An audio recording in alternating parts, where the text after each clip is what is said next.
好，上一期王夫人嘱咐黛玉别沾惹那个混世魔王，然后丫鬟来传话了，说老太太那边传晚饭了。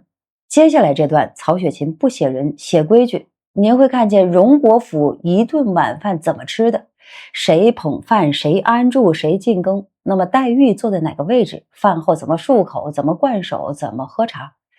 而且这段里藏着一个极细的伏笔，贾母问黛玉念了什么书，黛玉说只刚念了4书，然后问姐妹们读什么，然后贾母说读的是什么书，不过是认得2个字，不是睁眼瞎子罢了。这句话表面轻描淡写，实则是一道无形的墙。黛玉立刻就明白了，这里的规矩跟林家不一样。来听听这段规矩森严。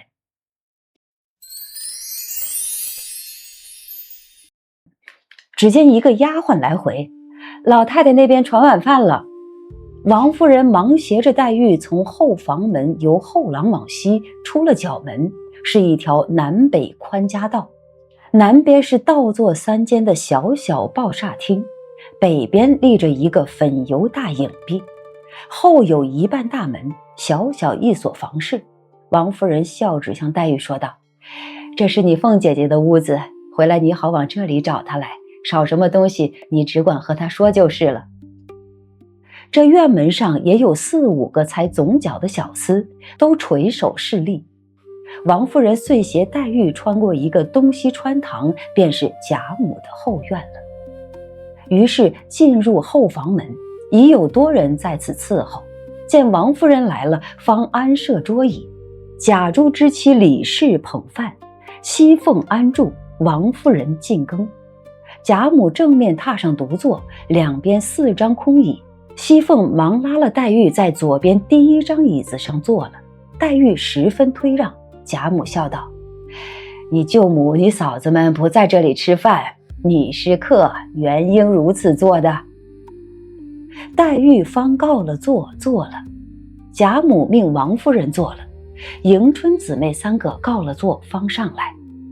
迎春便坐右手第1，探春左第2，惜春右第2。旁边丫鬟执着拂尘、束于金帕，李凤2人立于岸旁不让。外间伺候之媳妇丫鬟虽多，却连一声咳嗽不闻。既然饭毕，各有丫鬟用小茶盘捧上茶来。当日林如海教女以西服养身，云饭后勿待饭粒咽尽，过一时再吃茶，方不伤脾胃。今黛玉见了这里许多事情不合家中之事，不得不随的，少不得一一改过来，因而接了茶。早见又有人捧过漱盂来，黛玉也照样漱了口，灌手臂又捧上茶来，这方是吃的茶。贾母便说：你们去吧，让我们自在说话。王夫人听了，忙起身，又说了2句闲话，方引凤李2人去了。贾母因问黛玉念何书，黛玉道：只刚念了4书。黛玉又问姊妹们读何书，贾母道：读的什么书，不过是认得2个字，不是睁眼的瞎子罢了。好，原文先演播到这儿。这段呢不写冲突，写规矩，但是规矩里全是密码。咱们先看王熙凤的院子的位置，她住在贾母后院的门口。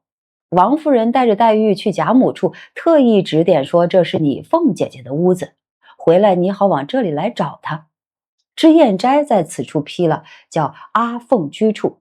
您注意啊，凤姐住的不是深宅大院，是贾母后院角门边的小小一所房室，门口还有4、5个才总角的小厮垂手侍立。这里插一句，什么叫总角啊？这是古代形容儿童发型的一个词儿。古代小孩头发自然生长，到了3、4岁以后呢，家长会把头发分作左右2半，在头顶各扎成一个髻，形状像2个羊角所以叫总角。一般用这个词来指8、9岁到13、14岁的少年您看门口站着几个才扎羊角辫的小厮，说明凤姐门口使唤的都是半大的孩子，还没成年。我们接下来再说座位啊，黛玉被推到了左边第一张椅子上，这是客位的最高规格了。然后黛玉呢十分退让，贾母就说了：“你是客，原应如此做的。”脂砚斋评：黛玉推让是教，一个10几岁的少女第一次吃饭就知道推让，这是贾敏教出来的规矩。而迎春做右手第一，探春做左手第二，惜春做右手第二，长幼有序，一丝不乱。而且您注意啊，王夫人、李纨、凤姐是不在这里吃饭的，她们都是贾家的儿媳，是伺候的。只有贾母独坐在正面榻上，两边4张空椅是留给小姐们的啊，这是礼，不是情。贾母是那个金字塔尖，其他人按辈分、按身份各就其位。然后看那句连一声咳嗽不闻，这是真正的贵族气象，写进了大家的规矩。真正的世家不是喧哗热闹的，是极致的克制，连咳嗽都要忍住，因为咳嗽会惊扰主人。这种既然是长期训练出来的身体记忆，也是黛玉必须适应的新环境。那么最精彩的就是饭后漱口那一段，黛玉的第一次妥协。林如海教他的女儿要惜福养身，说饭后要等饭粒咽尽过一时再吃茶，这样不伤脾胃。但是贾家的规矩不一样了，饭毕先漱口，再灌手，然后再喝茶。黛玉不得不随的，少不得一一改过来。脂砚斋在此处批写黛玉心细，一丝不乱。那这短短的一句写尽了一个孤女的生存本能。她意识到这里不是林家，我不能按林家的规矩来。她接了茶，看见人捧漱盂，立刻照样漱了口，灌手臂，再捧上茶来，这才喝了。她像个敏锐的侦察兵，在捕捉每一个信号，调整自己的动作。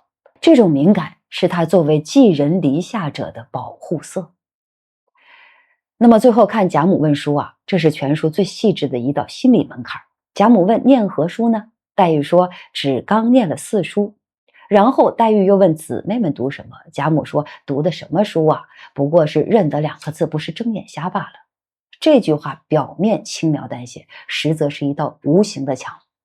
4书是科举考试的必读书，是男子求功名的教材。黛玉念了4书，说明林如海把她当儿子教。但在贾母心里，女孩子不需要读这么多书，认得2个字就够了，不是睁眼的瞎子就行了。脂砚斋在此处批贾母之言写尽老人心思，这不是贾母不喜欢黛玉，这是那个时代的主流观念，女子无才便是德。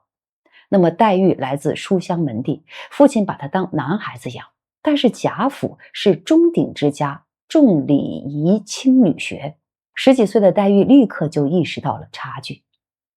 所以到后面你会看到，她跟宝玉说话时，再提到读书时，只敢说只刚念了些书，再也不提4书了。这就是步步留心，她在这里学会了藏拙，学会了在什么时候说什么话。所以这一期的核心是什么呢？是规矩及权力，适应及生存。王熙凤住得近，所以有权；座位按辈分排，所以有序；饭后漱口有定规，所以是世家。而贾母那句不是睁眼的瞎子，让黛玉明白了这里不是林家，我要改。下一期我们会看到那个混世魔王回来了，宝黛初会，这个妹妹我曾见过，木石前盟，现世重逢。下期再见。